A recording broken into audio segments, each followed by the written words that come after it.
Reading our wedding vows might be a good place to start. And Rob read them, by the way. He married us. Nothing is easier than saying words, and nothing is harder than living them day to day. What you promise today must be renewed and redecided tomorrow. And that's how it was with us. Every day got better. Every day we renewed our love. And I knew how much he loved me, how much he loved those babies. I just kept waiting. It just seemed too good. Everything seemed too perfect. I know there's a lot of people that have wonderful relationships. I felt mine was perfect. And I just kept waiting for the other shoe to drop. Something's gonna make this not as wonderful as I thought it was. It just seemed like a dream. But it never did.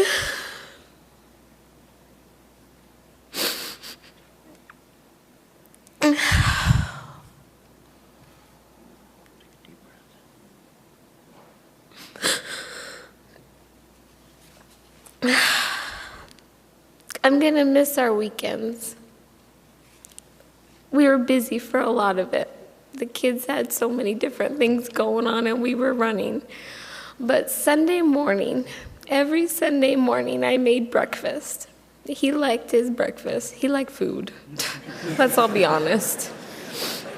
He loved chocolate. He loved ice cream. And he loved his hash browns in the morning. He wanted his bacon and eggs, but the hash browns were the most important. And every Sunday morning, I'd get up and he'd still be sleeping in, and I'd do my picking up in the house. And then I knew I better not wake him up too early. He liked to sleep in. So about half hour before, I started making breakfast. And I knew he loved hash browns, and I really didn't know how to make hash browns nicely for a long time. Eventually, I got it. It was perfect. And the kids would come down, and I'd have them, go wake Daddy up. It's time for breakfast. And he'd come down, and the kids are going, do I have to eat eggs and bacon and hash browns? And I'd say, yes, because we're having our Sunday breakfast, and this is what we eat. And they had ketchup all over there, so. That's what I'm going to miss, things like that. It's just our daily, that was our bonding time.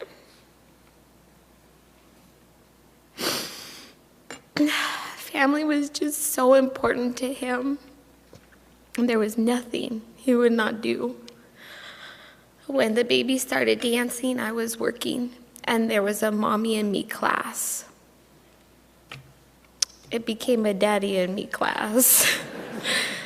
And I emailed her teacher through all this the last few days, and she said it just really stood out in her mind what a loving and devoted father he was to be in a ballet class dancing with his baby. And then Ian starts playing baseball, and Mike never played a day of baseball in his life. But he learned, and he made sure that he could coach Ian's team. And he said, I'll figure it out, because that's what he did. He was just so involved with these babies. And we ran and we ran, and we didn't have many moments of not being busy. But we still had a wonderful time because we were all together and we were doing stuff for those babies.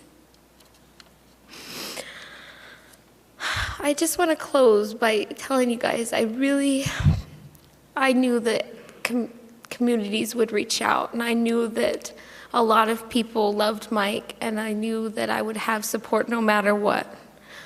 But I really did not realize the sheer scale of this and how many people are touched by his life. It gives me really great comfort to see that. And I want to thank you all.